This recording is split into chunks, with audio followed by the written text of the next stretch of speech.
Good day mga guys. For this video pala mag-upgrade po tayo ng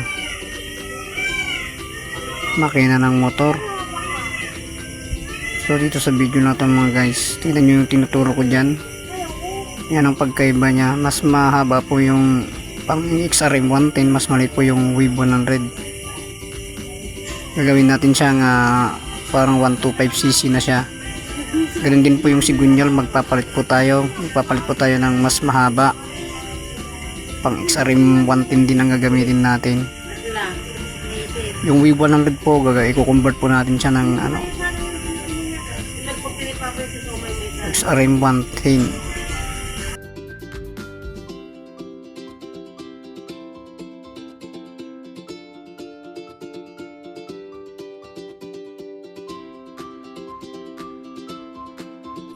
At kailangan din pala natin mga guys yung bandang fuel pump ng XRM 110 para kasi yung sigunyal niya pala magiging matatanggal yung yung parang rod, papalitan natin. At ganun din po yung stud bolt, palitan natin ng mahaba kasi magiging mahaba na yung block na gagamitin natin.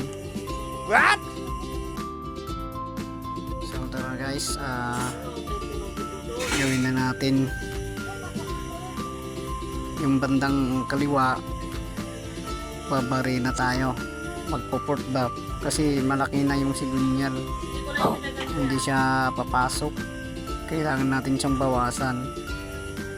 Mas malaki kasi yung sigunyal ng XRM 110 kaysa sa Wave 100.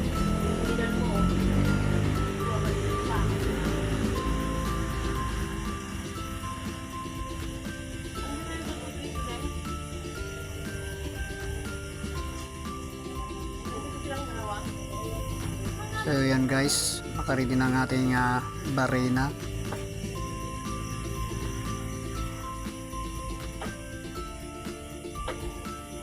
Nilagyan ko rin pala ng tubig para hindi siya tatalsik. Minsan kasi tatalsik sa mata natin yan, delikado yan. Para hindi magkalat po yung mga debris na mababarenat natin. Gawin nyo lang guys, tsaga-tsaga lang mga guys kasi medyo matagal magbarena. What? Sa video na ito mga guys, tagal kong natapos yan, bali 3 oras ko bago natapos yung pangbabarena ko dyan. Nagtsaga lang ako.